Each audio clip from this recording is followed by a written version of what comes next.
ಖುಷಿ ಪಡೋದು.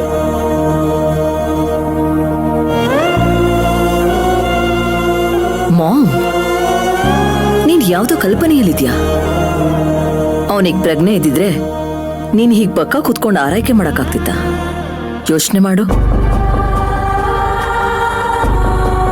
ಕೋಪದಲ್ಲಿ ಬಾಯಿಗೆ ಬಂದಾಗ ಬೈತಿದ್ದ. ನೀನ್ ಪ್ರೀತಿ ಅವನಿಗೆ ಅರ್ಥ ಆಗಲ್ಲ ಮಾಮ್. ಇವತ್ತು ಅವನಿಗೆ ಅರ್ಥ ಆಗದೆ ಇರ್ಬೋದು, ಆದ್ರೆ ಒಂದಲ್ಲ ಒಂದಿನ ಈ ತಾಯಿ ಯಾವ ತಪ್ಪು ಮಾಡಿಲ್ಲ ಅನ್ನೋದನ್ನು ಗೊತ್ತಾಗುತ್ತಲ್ವಾ?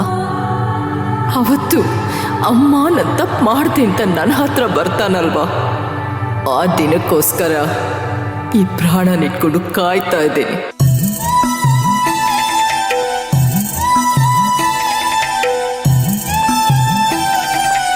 ಮಕ್ಕಳು ದ್ವೇಷ ಮಾಡ್ತಾರೆ ಅಂತ ಹಾಗೆ ಹೆತ್ತವರು ಮಾಡಿದ್ರೆ ಏನ್ ವ್ಯತ್ಯಾಸ ಇರುತ್ತೆ?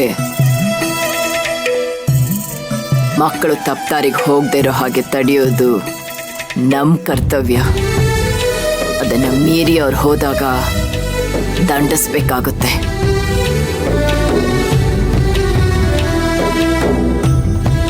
ಆದ್ರೆ ಇವನ್ಗದ ಅರ್ಥ ಆಗ್ಲೇ ಇಲ್ಲ. ನಾನೇ ಇವನ್ ಜೀವನ ಹಾಳು ಮಾಡ್ದೆ ಅನ್ನೋ ಕೋಪದಲ್ಲಿ ಹೀಗೆಲ್ಲ ನಡ್ಕೊಳ್ತಾ ಇದ್ದಾನೆ.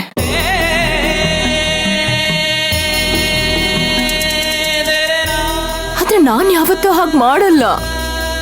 ಇವನ್ ದ್ವೇಷಿಸಿದಷ್ಟು ಹೆಚ್ಚು ಪ್ರೀತಿ ಮಾಡ್ತಾನೆ ಇರ್ತೇನೆ.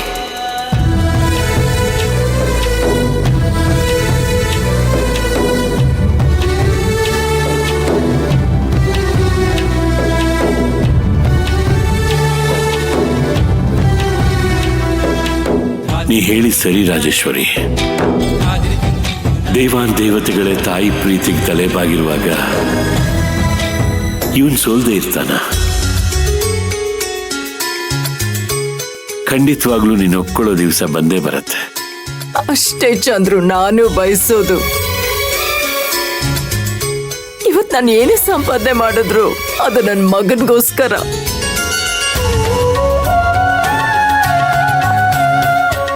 ನಾವು ಕಷ್ಟಪಟ್ಟಿದ್ದೇವೆ ಅಂತ ನಮ್ಮ ಮಗನು ಕಷ್ಟ ಪಡಬಾರ್ದು.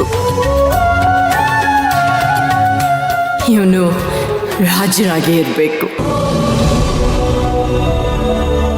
ರಾಜನ್ ತರನೇ ಬಾಳ್ಬೇಕು.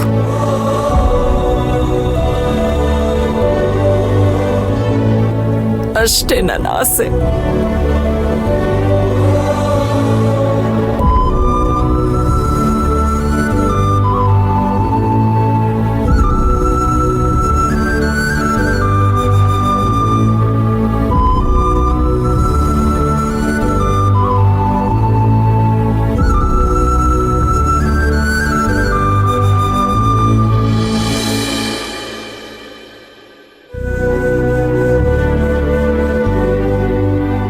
ರಾಜೇಶ್ವರಿ, ಅವನು ರೆಸ್ಟ್ ಮಾಡಲಿ. ಬಾಹೋಣ.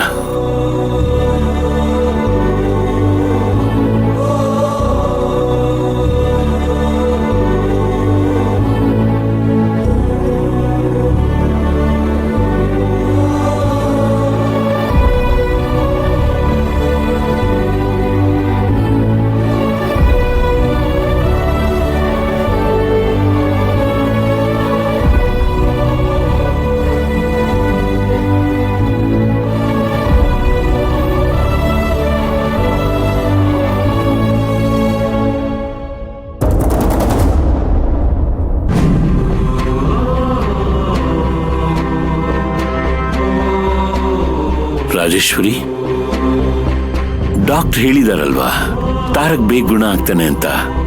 ಮತ್ತ್ಯಾಕೆ ಟೆನ್ಷನ್ ಮಾಡ್ಕೋತಿದ್ಯಾ? ನೀನ್ ಹೀಗಿರೋದನ್ನ ನನ್ನಿಂದ ನೋಡಕ್ಕಾಗ್ತಿಲ್ಲ. ಚಂದ್ರು, ನಾನೀಗ ಚೆನ್ನಾಗಿದ್ದು ಏನೂ ಆಗ್ಬೇಕಾಗಿಲ್ಲ. ನನ್ನ ಮಗ ಚೆನ್ನಾಗಿರ್ಬೇಕು. ಅವನ್ ಮೊದ್ಲಿನ ತರ ಲವ್ಲವ್ಕಿಂದ ಓಡಾಡ್ಬೇಕು. ನನ್ ಮೇಲೆ ಕೋಪ ಮಾಡ್ಕೊಂಡ್ರು ಸರಿ, ಅವನ್ ಮಾತಾಡ್ತಾ ಇರ್ಬೇಕು. ಅದನ್ನ ನೋಡ್ಬೇಕು ಅನ್ನೋದೇ ನನ್ನ ಆಸೆ. ಈಗ ತಾನೇ ನಾವು ಆಸ್ಪತ್ರೆಯಿಂದ ಬಂದಿದ್ದೀವಿ. ಇನ್ನೊಂದ್2 ದಿವಸ ಆಮೇಲೆ ನೀನ್ ಬಯಸ್ದಾಗೆ ಆಗತ್ತೆ. ಅದ್ರಲ್ಲಿ 2 ಮಾತಿಲ್ಲ. ನನಗಂತೂ ಅವನಿಗೆ ರೋಗ ಬಂದಿರೋ ತರ ಮಲ್ಗಿರೋದು ನೋಡೋದಕ್ಕೆ ಆಗ್ತಾ ಇಲ್ಲ ಚಂದ್ರು. ಇದಕ್ಕೆಲ್ಲ ಕಾರಣ ನಾವೇ.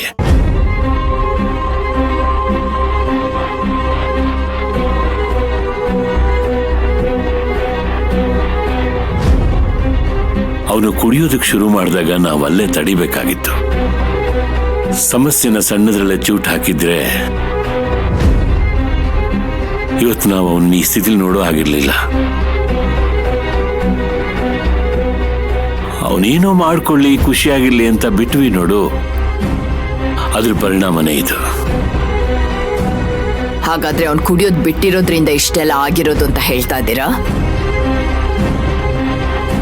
ಅವನು ಯಾವ ಕಾರಣಕ್ಕೆ ಈ ಕುಡಿತ ಅಭ್ಯಾಸ ಮಾಡ್ಕೊಂಡ ಅಂತ ಎಲ್ರಿಗೂ ಗೊತ್ತಿದೆ. ಗೊತ್ತಿತ್ತು, ಅದನ್ನ ತಡೆಯೋ ಪ್ರಯತ್ನ ಮಾಡಲಿಲ್ಲ ನಾವು. ಅವತ್ತೇ ನಾವು ಅವನ ಸಮಸ್ಯೆಗೆ ಒಂದು ಮುಕ್ತಿ ಕೊಟ್ಟಿದ್ರೆ ಇವತ್ತು ನಮ್ಮ ಪಾಲಿಗೆ ಅವನ ಮುತ್ತಿನಂತ ಮಗ ಆಗಿರ್ತಿದ್ದ. ಆದ್ರೆ ಈಗ ಅವನ ಮನಸ್ಸಿನಲ್ಲಿ ಆರ್ದೇ ಇರೋ ಗಾಯ, ಅದ್ರ ನೋವು ಅನುಭವಿಸಕ್ಕಾಗ್ದೆ ಹೀಗೆ ಕುಡ್ದು ಕುಡ್ದು ನರಳ್ತಾ ಇದ್ದಾನೆ.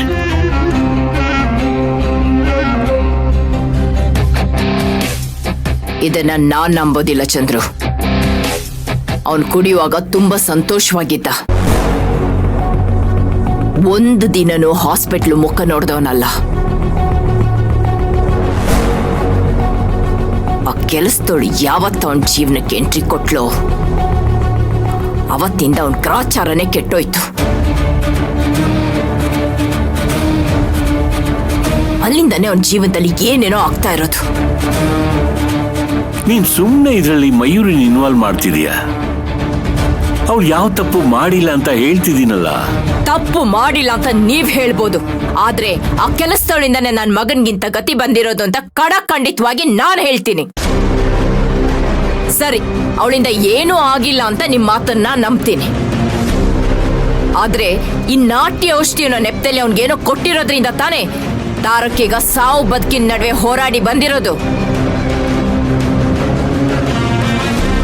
ಇಲ್ಲ ರಾಜೇಶ್ವರಿ, ನಾನು ಇದನ್ನ ಒಪ್ಪೋದಿಲ್ಲ. ನಾನು ನಿನ್ಗೆ ಹೇಳ್ತಾನೆ ಇದ್ದೀನಿ, ನಾವ್ ಇದನ್ನೆಲ್ಲ ಮಾಡಿದ್ದು ಅವನ್ ಕುಡ್ತಾ ಬಿಡ್ಸೋಕ್ಕೋಸ್ಕರ.